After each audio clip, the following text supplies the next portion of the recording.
Bonjour, c'est à table, notre nouveau rendez-vous avec les chefs. Alors on commence avec Monsieur Boisseau de chez Ginette. Et habituellement on se vous voit sur ce plateau, mais moi je l'ai connu, il était grand comme ça. Un peu plus, allez, à peine. Et donc on se tutoie depuis au moins une vingtaine d'années. Chef, bonjour, bienvenue à bord. La cuisine, ça a commencé comment à la maison? La cuisine, ça a commencé... non, ça n'a pas commencé à la maison, ça a commencé au lycée hôtelier Jean Monnet. Mais pour arriver à Jean Monnet? Pour arriver à Jean Monnet, tu sais, on est un peu aidé pour l'orientation, et je voulais être boulanger. Et il s'est trouvé que mon allergologue m'a déconseillé d'être boulanger. Là, je te dis tout. Hein. Et donc, du coup, je suis parti en BEP à Jean Monnet. D'accord. Cette formation-là, elle est très exigeante, il faut tenir le coup. On est nombreux à l'entrée au lycée hôtelier. Et puis après, il y a de la fuite, des gens qui restent dans le métier 1 an, 2 ans, 3 ans, ou qui n'y vont pas du tout une fois diplômés. Qu'est-ce qui fait la différence? C'est l'engagement, c'est la volonté? Je pense que c'est un métier passion.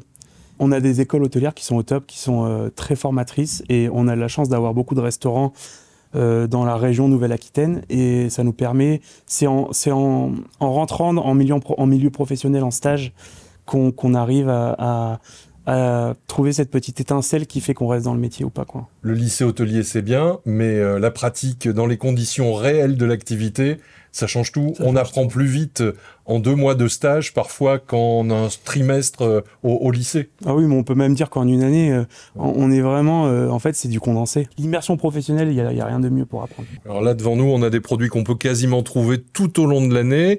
Des tomates cerises, on les voit arriver du Maghreb souvent. Là, on est sur de la tomate française. Je vois des mini aubergines par là, quelques feuilles de chicon violet. Et puis, dans les petits bacs que vous ne voyez pas, mais que vous allez voir tout à l'heure, là, je vois une ratatouille maison, une vierge. Une vierge, ouais. Ah oui. C'est une vinaigrette de légumes. Très bien. C'est une vinaigrette de légumes. Je vais la montrer par là ou par là. En fait, les légumes sont crus et cuits, et c'est une vinaigrette avec des morceaux. D'accord. Toujours pour avoir une mâche différente, j'imagine. Ouais. Ici, c'est une tapenade. Et ça, non. Ça, c'est l'aubergine. Ah oui. Mais qui a été brûlée sans, tu vois. C'est l'aubergine, en fait, elle a été vraiment carbonisée. Ouais. Et ensuite, on l'a mixée et ça a donné ça. Ouais. D'accord. Je croyais que quand on faisait carboniser, on avait un petit risque pour la santé. Et du coup, il y a un dosage à avoir. En fait, on met pas 100% des aubergines carbonisées. On essaye d'avoir 1/3 d'aubergines brûlées, ça s'appelle. Ouais. Parce que carboniser, c'est néfaste pour... Voilà.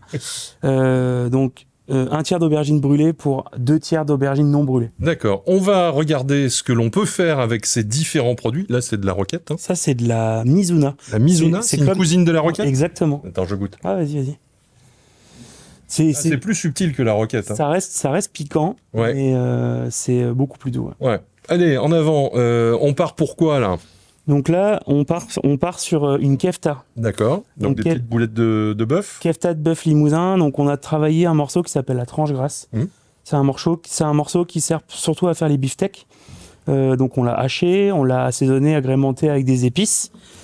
Et donc l'idée, c'était de faire les premières aubergines là.